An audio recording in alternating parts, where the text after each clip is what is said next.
Hi there, and welcome to chapter 2, lecture number 8.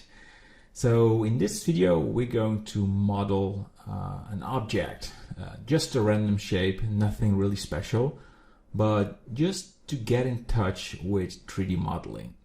So in the previous video I showed you the workbench, that this engine is very good for modeling.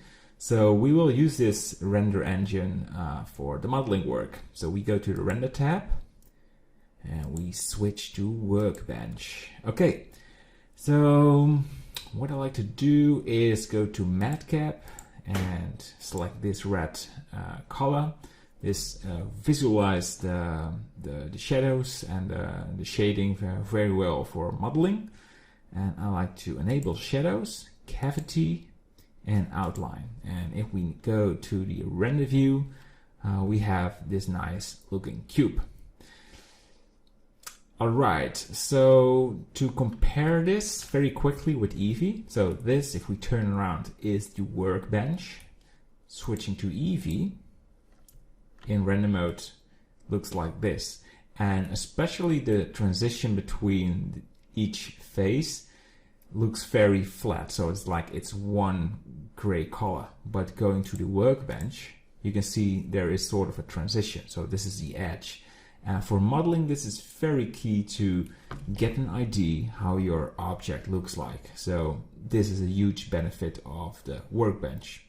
So no textures, no material. Keep in mind, this is only for modeling. All right, so the shape we will make is purely random. So we're not going to create a building or anything that looks like that. It's just a sort of a doodle.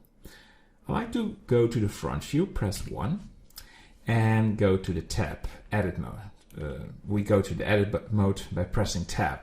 So I like to select the top of this cube. So I press just in outer space, pressing B. B is selection mode, and select these vertices. If you scroll, you can see you only selected the 2 front vertices, but we want all 4 of them, so we select one face. So we go back to the front view and go to the wireframe.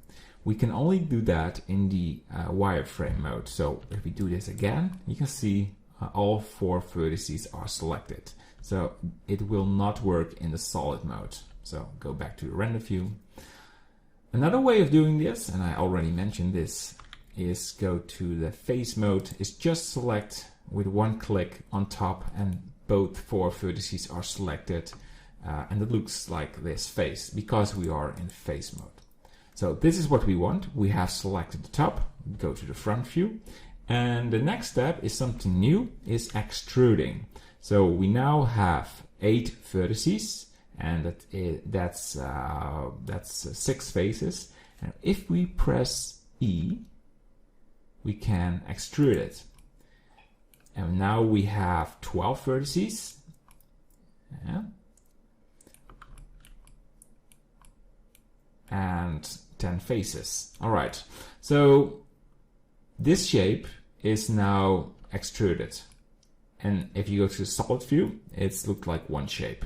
So I'm scrolling around showing you how that looks like. And we can continue doing this. We select, we press E, and automatically it goes one way. And doing this again, press E, and there you go. Something else you can do is scaling. So we have this face selected, and we can press S to scale it. And as you can see, it's now shaped this way. If we press G, X, you can scale it backwards, so it's smaller. We can do this again, press E, press S, and scale it. Perfect. What we also can do is extrude inwards. So we press left click this face, press E, and release it by pressing right mouse click. So the face is selected, press S, and press E again. And look at that. We now extruded it inwards. All right. So this is the basic way of modeling. It has no shape, it's just purely a random design, but to have a quick exercise and to find out how it all works, this is perfect. This is a very simple way of getting in touch with just random modeling, and it's not hard. It's fun. It's exciting, and especially when you are new to this, it opens the mind of what is possible in 3D. You are the creator, and that makes it so special. All right, so that's it for this lecture. No more fancy options. So we learned about extruding by pressing E, and we learned about scaling.